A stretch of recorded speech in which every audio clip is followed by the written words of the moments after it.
Supreme court के senior advocate Ashwini Upadhyay इस वक्त हमारे साथ है। सर, आप लोगों ने भी पिटीशन फाइल की थी। आप लोग चाहते थे कि 370 और 35A पर सरकार ने जो फैसला लिया है वो बिल्कुल सही है, वो ऐसे ही बरकरार रहना चाहिए, लेकिन पिटीशनर्स भी आए हैं, दोनों तरफ से लोग आए हैं और अहम दिन है, कैसे देख रहे हैं? देखिए, आज का दिन बहुत ऐतिहासिक होने जा रहा है और हमें पूरा भरोसा है कि जो हम लोगों ने मांग किया था कि आर्टिकल 35A को ख़त्म किया जाए, आर्टिकल 370 को ख़त्म किया जाए, वो जो बाद में सरकार ने उसको ख़त्म कर दिया। सरकार का फैसला बरकरार रहेगा, सरकार के फैसले पर कोर्ट अपना मुहर लगा देगी, क्योंकि सुनवाई के दौरान जो सवाल कोर्ट ने पूछे, जो लोग आर्टिकल 370 के समर्थक थे, वो जवाब नहीं दे पा रहे थे। हमारा ये कहना था आर्टिकल 370 एक टेम्परेरी प्रोविज़न था, वो 5 साल के लिए रहना चाहिए था, 10 साल के लिए रहना चाहिए था, वो 50-60 साल के लिए नहीं था। और आर्टिकल 370 के कारण कश्मीर में अलगाववाद फैला, आतंकवाद फैला, जिहाद फैला, पत्थरबाजी होती थी, मजहबी उन्माद फैलता था। आर्टिकल 370 के कारण वहाँ आतंकवादियों को अपनी पैर जमाने का मौका मिल रहा था। आर्टिकल 370 और 35A के कारण वहाँ कश्मीर में बहुत करप्शन था। केंद्र का जितना पैसा जाता था, ये नेता लोग आधा लूट के खा जाते थे, ज़मीन में पहुँचने नहीं देते थे। RTI वहाँ लागू नहीं था, राइट टू एजुकेशन लागू नहीं था, राइट टू इन्फॉर्मेशन वहाँ लागू नहीं था। करीब 50 ऐसे कानून हैं केंद्र के जो वहाँ लागू नहीं थे, जिसके कारण वहाँ कश्मीर में सारा का सारा पैसा घूसखोरी, कमीशनखोरी, दलाली में चला जाता था।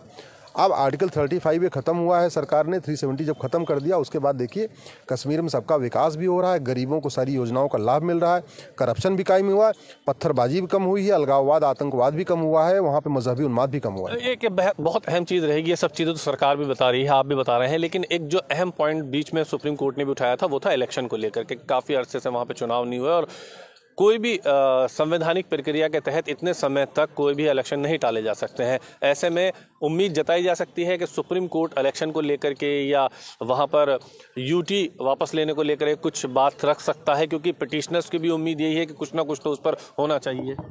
देखिए, किसी भी राज्य को कब तक यूनियन टेरिटरी बना के रखना है, कब उसको फुल राज्य का दर्जा देना है, ये पार्लियामेंट का काम है, सुप्रीम कोर्ट का नहीं। ना सुप्रीम कोर्ट कह सकती है कि नहीं आप उसको पूर्ण राज्य बना दो या उसको यूनियन टेरिटरी बना दो, ये सुप्रीम कोर्ट का कार्य नहीं है। सुप्रीम कोर्ट का काम केवल इतना है कि ये कानून लीगल है कि इलीगल है, उसकी जांच करना होता है। सुप्रीम कोर्ट का मोटा काम यही है। हाँ, सुनवाई के दौरान सुप्रीम कोर्ट ने पूछा था कि आगे आपका सरकार से पूछा था फ्यूचर प्लान क्या है, आने वाले टाइम में इलेक्शन वगैरह के लिए कोई टाइमलाइन है क्या। तो सरकार ने बताया था कि जैसे जैसे हम लगातार सिचुएशन को नॉर्मलाइज कर रहे हैं, जिस दिन नॉर्मलाइज हो जाएगा उसके बाद वहाँ इलेक्शन भी होंगे, आगे डेमोक्रेटिक प्रक्रिया शुरू हो जाएगी।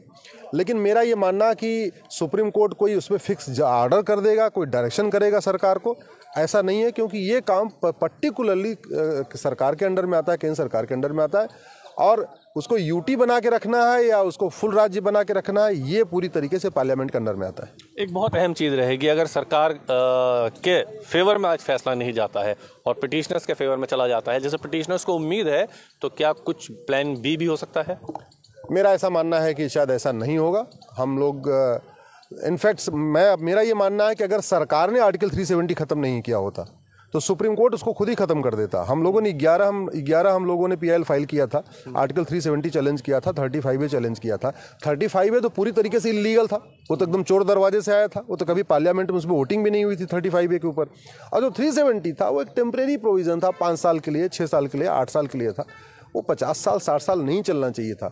इसलिए अगर ये जो लोग कह रहे हैं कि नहीं सुप्रीम कोर्ट, मेरा ये मानना है कि अगर केंद्र सरकार ने ख़त्म नहीं किया होता तो जब भी सुनवाई होती सुप्रीम कोर्ट में, सुप्रीम कोर्ट खुद ही उसको खत्म कर देता। बहुत शुक्रिया बातचीत करने के लिए। कुछ देर का समय बाकी है, सब कुछ फैसला साफ हो जाएगा। दोनों ही तरफ से पिटिशनर्स को अपनी अपनी उम्मीद है, लेकिन उम्मीद किसकी आज ज़्यादा बरकरार रहेगी ये तो कुछ ही देर के बाद पता चलेगा। वीडियो जर्नलिस्ट साजिद के साथ ताबिश कमाल, दिल्ली।